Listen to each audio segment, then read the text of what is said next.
பற்றினேன் உன் பாதத்தை வெற்றி தரும் திருச்செந்தூர் வேலவா நீயே துணை. பராசரர் ஜோதிட மணிமன்றத்தில் பயணிக்கும் அனைத்து ஜோதிட சொந்தங்களுக்கும் இனிய மாலை வணக்கம். இன்னைக்கு ஒரு சிறந்த தலைப்பை சந்திரன் ஐயா கொடுத்துருக்கிறாரு. ஜோதிடத்தில் வரும் வாடிக்கையாளர்களுக்கு உண்மை சொல்லணுமா நன்மை சொல்லணுமாங்கிற தலைப்பு. நன்மை சொல்லணுங்கிற அணியில் நான் பேசுகிறேன். என் பெயர் வடிவேல்.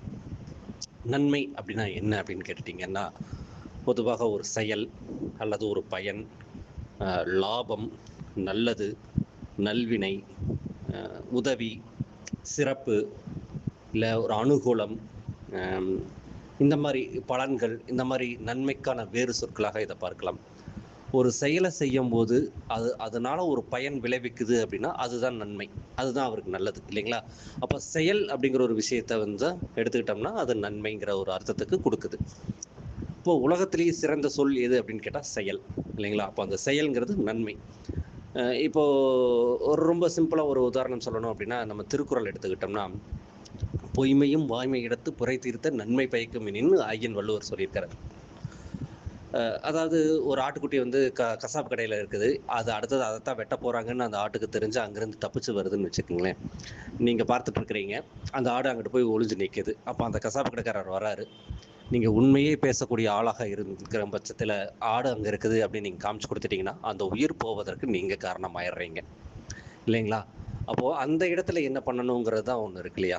அப்போ இதை வள்ளுவர் என்ன சொல்கிறாரு, ஒரு பொய் நீங்கள் சொல்கிறீங்கன்னா அந்த உயிர் காப்பாற்றப்படுவத இடத்துல நீங்கள் பொய் சொன்னால் கூட அது நன்மை. அது என்ன செயலை விளைவிக்குது அப்படிங்கிறத பொறுத்து அந்த நீங்கள் சொல்கிறக்கூடிய பொய் வாய்மையாக கருதப்படுகிறது, நீங்கள் சொல்லக்கூடிய உண்மையாக கருதப்படுகிறதுங்கிற சொல்கிறாங்க. அப்போ அந்த செயலுடைய விளைவு தான் இந்த நன்மையாக பார்க்கப்படுகிறது அப்படிங்கிற அர்த்தமாகிறது. இன்னொரு குறள் என்ன சொல்கிறார் அப்படின்னா, இன்னா செய்தாரை ஒருத்த அவர்னான நன்னயம் செய்து விடல் அப்படிங்கிறாரு. ஸோ உங்களுக்கு ஒருத்தர் கெடுதலே செஞ்சிருந்தாலும் அவர் நானும் அளவுக்கு, அவர் வெக்கப்படும் அளவுக்கு நீங்கள் ஒரு நன்மையான செயலை செஞ்சிட்டீங்கன்னா அவர் காலத்துக்கும் உங்களுக்கு மட்டுமல்ல உங்கள் தலைமுறைக்கு அவர் ரொம்ப அர்த்தமற்றதாக அவர் வாழ்க்கையை மாற்றி கொள்வார். ஸோ அப்போ நீங்கள் செய்கிற செயல் நன்மையாக இருக்கிற பட்சத்தில், நீங்கள் வாடிக்கையாளருக்கு நன்மை சொல்லும் பட்சத்தில், உங்களுடைய செயல்கள் நடவடிக்கைகள் நன்மையாக இருக்கும் பட்சத்தில் அவர் மட்டும் இல்லை அவர் சார்ந்த சந்ததிகள் அனைவருமே உங்களுக்கு லாபம் தரக்கூடிய விதத்தில், பயன் தரக்கூடிய இடத்துல தான் இருப்பாங்க. இப்போ இந்த செயல் அப்படின்னா அது எப்படின்னா, ஜோதிடத்தில் 7ஆம் இடம் நம்ம வெளியுறவு, நட்பு, வட்டாரங்கள், நண்பர்கள், கூட்டு அப்படிங்கிற இடத்த நம்ம 7ஆம் இடம் சொல்லுவோம். காலபுருஷனுக்கு 7ஆம் இடம் துலாம். அந்த இடத்துல தான் சனி பகவான் உச்சமாகிறார்.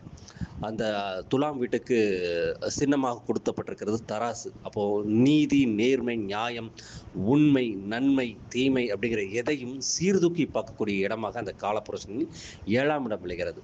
அந்த 7ஆம் இடம்ங்கிறது செயல். நீங்கள் ஒரு செயலை செய்கிறீங்க, அதுக்கு ரியாக்ட் ஆகுறீங்க அப்படிங்கிறது அந்த 7ஆம் இடம் இல்லைங்களா?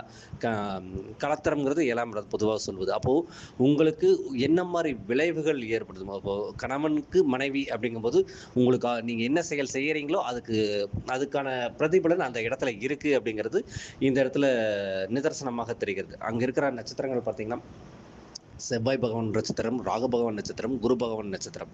இங்கே செவ்வாய்ங்கிறது லக்னாதிபதியாக எடுத்துக்கலாம், குரு பகவான்கிறது பாக்கியாதிபதினு எடுத்துக்கலாம். இங்கே 1-9 கனெக்ட் பண்ணி 7ஆம் இடம் வருகிறது. அப்போது நீங்கள் செய்த செயலுக்கு, நீங்கள் செய்த வினைக்கு ஏற்பதான் உங்களுக்கான விஷயங்கள் நடந்துகிட்டு இருக்குங்கிறது இங்கே தீர்மானமாக தெரிகிறது. அப்போது இந்த உண்மையை விட நீங்கள் நன்மை செய்வதன் மூலம், செயல்களின் மூலம் உங்களது நன்மையை விரிவாக்குவதன் மூலம் உங்களுக்கான பலாபலன்களும் வாடிக்கையாளர்களின் வரவும் அதிகரிக்குங்கிறது இங்கே நிரூபணமாகிறது.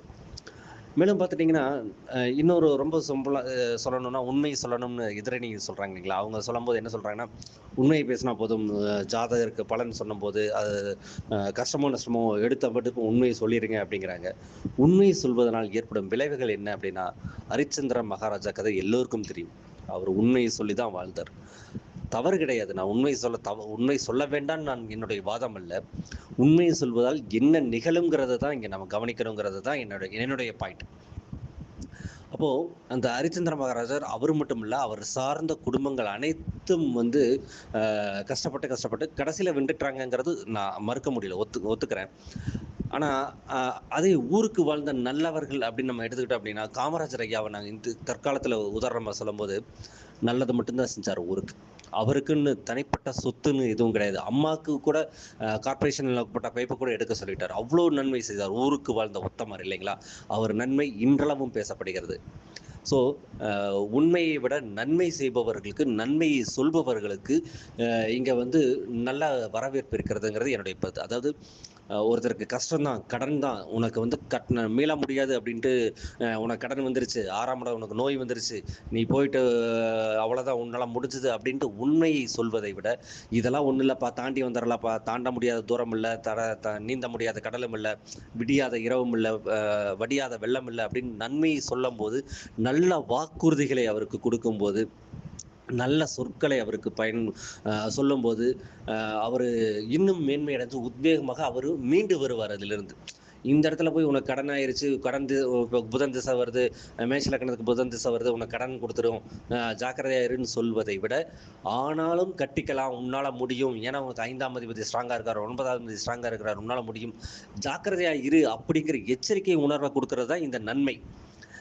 ஓப்பனாக உடைக்கிறதுங்கிறத விட, வரும் பிரச்சனைகளை சமாளிப்பதற்கான ஆக்கப்பூர்வமான சிந்தனையும் செயலாக்கத்தையும் தூண்டுகோலையும் கொடுப்பது தான் இந்த நன்மைங்கிற ஒரு இடம் அப்படிங்கிறது என்னுடைய வாதம். இன்னும் ஔவையார் சொல்லுவாங்க, நன்றி ஒருவருக்கு செய்தகால் அந்நன்றி என்று தருங்கோல் என்ன வேண்டாம், நின்று வளர திங்கு தாழ் கொண்ட நிலை தன் தலையானை தான் தருதால் அப்படின்னு ஒரு கவி இருக்கு. இது என்ன அப்படின்னா, இப்போ ஒரு தென்னை மரம் வச்சுக்கோங்களேன் உதாரணமா, அது தென்னை மரம் ஒரு சாக்கடை பக்கத்தில் இருக்குது, இல்லை ஒரு கழிவுநீர் பக்கத்தில், நீங்கள் வீட்டு சமையல் செய்யும் பாத்திரங்களை கழுவி வர தண்ணீராக இருந்தாலும், அந்த தண்ணீரை வாங்கி கொண்ட தென்னை மரம் இளநீரைத்தான் உங்களுக்கு பரிசளிக்கும் இல்லைங்களா? அப்போ நீங்கள் ஒருத்தர் வந்து உங்களுக்கு கெடுதலே செய்தாலும் அவருக்கு நீங்கள் நல்லது செஞ்சீங்கன்னா, அவங்க காலத்துக்கு உங்கள் மேலே நன்றி கடன் பட்டிருப்பாங்கங்கிறதா அந்த கவியோட ஒரு அர்த்தமாக பார்க்கப்படுகிறது. ஸோ இந்த நம்பிக்கையும் தைரியம் கொடுக்கக்கூடியது என்ன அப்படின்னா, சொல்லை விட செயல், உண்மையை விட நன்மை அப்படிங்கிறது இங்கே ஊர்ஜிதமாகப்படுகிறதுங்கிறது என்னுடைய சிறு கருத்து.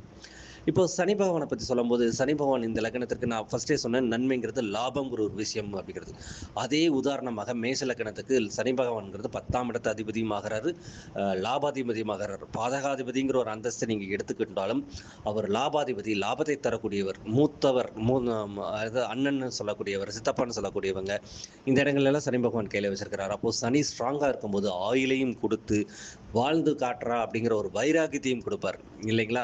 அந்த வைராக்கியத்தை கொடுக்கக்கூடியது, நன்மை தரக்கூடியது அந்த 7ஆம் இடம். அப்போ நீங்கள் செய்யக்கூடிய செயல்கள் மூலம் வாடிக்கையாளர்களுக்கு நன்மைகளை சொல்லும்போது உங்களது வரும் வாடிக்கையாளர்கள் மனநிறைவும் அதிகமாகும், உங்களுக்கும் ஒரு திருப்தி கிடைக்கும். உண்மையை சொல்வதை விட நன்மையை சொல்லும்போது இன்னும் தைரியமாக, கான்ஃபிடண்ட்டாக, போல்டாக உங்களால் அடுத்த அடி நோக்கி முன்னாடி போக முடியுங்கிறதுக்கு இந்த சிறு உதாரணங்களை கொடுத்து சொல்லியிருக்கேன். வாய்ப்பு தந்த அனைத்து நல்ல உணங்களுக்கும் நன்றி. வணக்கம். வாழ்க வளமுடன்.